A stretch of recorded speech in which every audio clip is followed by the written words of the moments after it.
Assalamualaikum.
Di sini bermulanya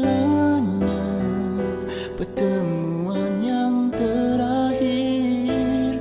Kehilangan amat terasa di hati.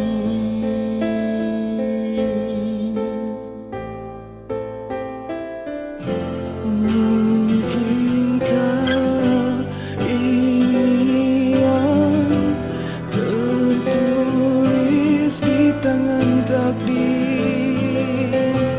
Ku terima perpisahan ini. Dulu kita satu jiwa, satu impian, susah dan senang kita bersama. Namun itu semua hanya sementara.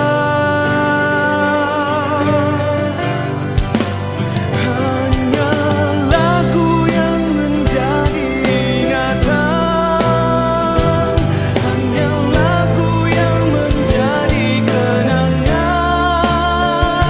Seandainya masa itu kembali semula, ingin ku memiliki lebih dari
Selamat bersara Tuan Pengetua.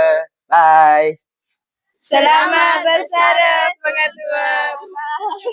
Kami mengucapkan selamat bersara Tuan Pengetua. Bye-bye.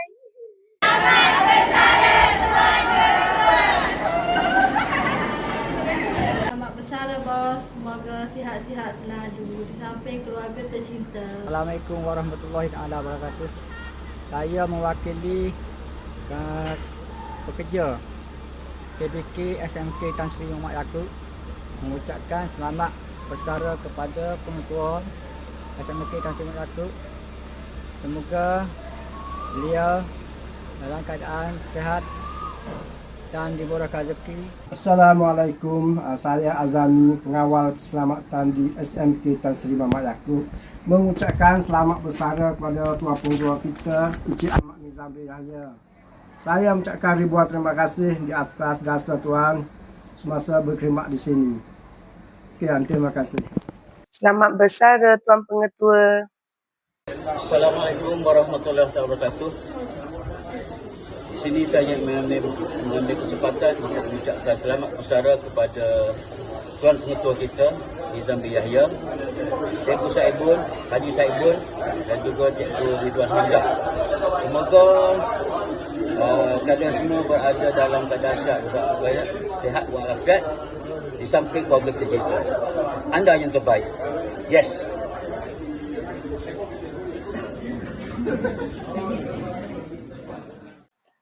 Assalamualaikum warahmatullahi wabarakatuh. Saya Abraham bin Yaakob ingin mengucapkan selamat bersara kepada Tuan Pengetua kita, iaitu Cikgu Ahmad Nizam bin Yahya. Semoga besaran beliau akan menambah kebahagiaan dalam keluarga beliau. Saya mengambil kesempatan mengucapkan selamat bersara kepada Tuan Pengetua, Cikgu Saibun dan Cikgu Ridwan. Terima kasih atas segala sumbangan, jasa yang telah curahkan di sekolah ini. Indah panorama menghias alam, tampak dari Tanjung Agas. Esok lusa tampak berbalang, rinduan kami tetap berbekas. Tampak dari Tanjung Agas, menggampik rindu datang kemari. Rinduan kami tetap berbekas, kenangan bersama, memahat memori. Sekian, terima kasih. Assalamualaikum warahmatullahi taala wabarakatuh. Saya mewakili AKP SMK Tan Sri Muhammad Yaakob mengucapkan selamat bersara kepada Tuan Pengetua Encik Ahmad Nizam bin Yahya dengan ucapan semoga sentiasa diberi kesihatan dan kebahagiaan di samping keluarga tercinta. Sekian. Assalamualaikum warahmatullahi wabarakatuh. Saya Penelukanan Pendidikan Khas SMK Tan Sri Muhammad Yaakob mengucapkan selamat bersara kepada Tuan Pengetua Ahmad Nizam bin Yahya. Semoga berbahagia selepas persaraan, ceria, bahagia dan berjaya. Bismillahirrahmanirrahim. Assalamualaikum warahmatullahi taala wabarakatuh. Salam Malaysia Madani. Saya PK Tingkatan 6 SMK Tan Sri Muhammad Yaakob mewakili pihak pengurusan, tenaga pengajar dan semua pelajar Pusat Tingkatan 6 ingin mengucapkan selamat bersara kepada Tuan Pengetua yang kita hormati lagi kita kasihi. Terlalu banyak sebenarnya jasa yang telah disumbangkan oleh Tuan Pengetua kepada Pusat Tingkatan 6 untuk kami hitung satu persatu di sini. Hanya yang mampu saya ucapkan terima kasih, terima kasih, terima kasih. Hanya Allah saja yang mampu membalasnya. Hilangmu tiada pengganti, hanya tinggal kenangan abadi. Terima kasih jasa diberi, akan kami semai di dalam hati. Thank you, sir, for being our leader, our friend and companion in arms. We wish you happy retirement and may God bless you with good health and happiness. And always be happy with your beloved family and wives. Thank you. Assalamualaikum warahmatullahi wabarakatuh. Saya Puan Siti Nurzila binti Muhammad Noor, penolong kanan co-curriculum SMK TSMY, ingin mengucapkan selamat bersara kepada Tuan Pengetua Encik Ahmad Nizam, Tuan Haji Syadibun dan juga Cikgu Rizwan. Terima kasih di atas segala pengorbanan dan jasa selama berada dalam dunia pendidikan dan selama berada di sekolah SMK Tan Sri. Selamat bersara. Assalamualaikum warahmatullahi wabarakatuh. Saya mengucapkan selamat pencen kepada Tuan Pengetua dan saya berdoa moga berbahagia bersama keluarga dan dapat manfaatkan masa pencen dengan sebaik mungkin agar mendapat keridaan Allah dan bahagia dunia akhirat insya-Allah. Sekian, terima kasih.